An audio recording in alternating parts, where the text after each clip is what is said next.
This is Sarah. Hi, Sarah. Hi, Sarah. Hi, Sarah. Hi, Sarah. Today, Sarah has a story to share with us. Sarah, please begin. When I got here in 2024, I was young. All my short life, I'd lived in this little town. But eventually, like everyone else, I had to flee. And we heard the Villador was still taking people in, so we walked for 40 days and 40 nights. When we got here, they had just closed the gates. So we camped outside the walls like thousands of other people. In fact, it swarmed us.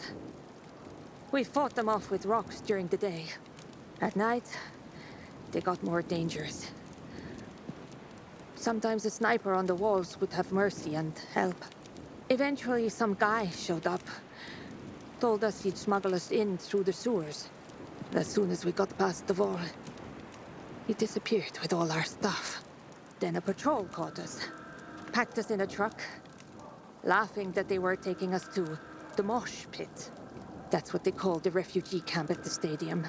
We slept on pallet beds. Everyone fit for work dug latrines. And graves. 1 meal a day. No blankets. We were sick for almost a month.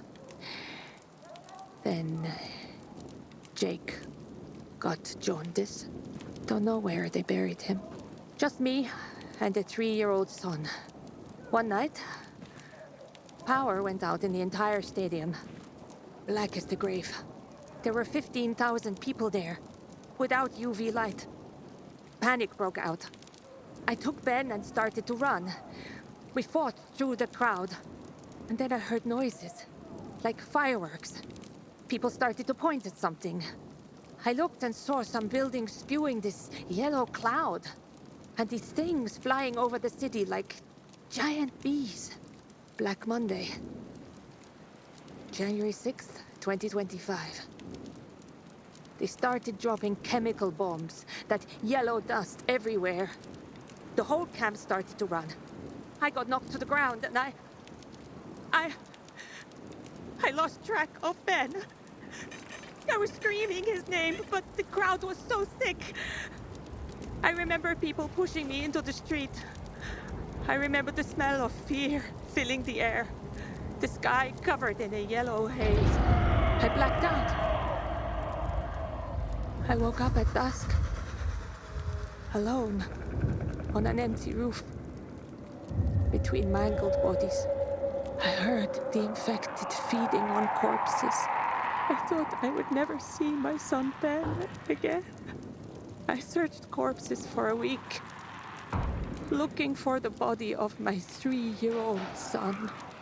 Then, somebody told me the local priest was keeping a list of people who were missing and had been found. Carl.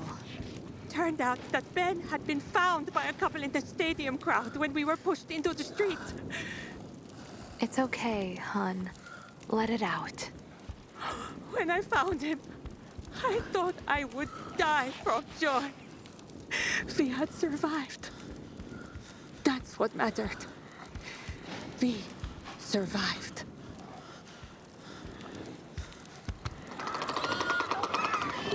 Fellas, let's get out of here. A little help here.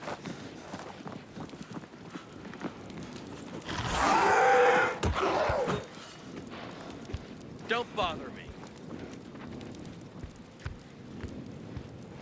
I will defend myself.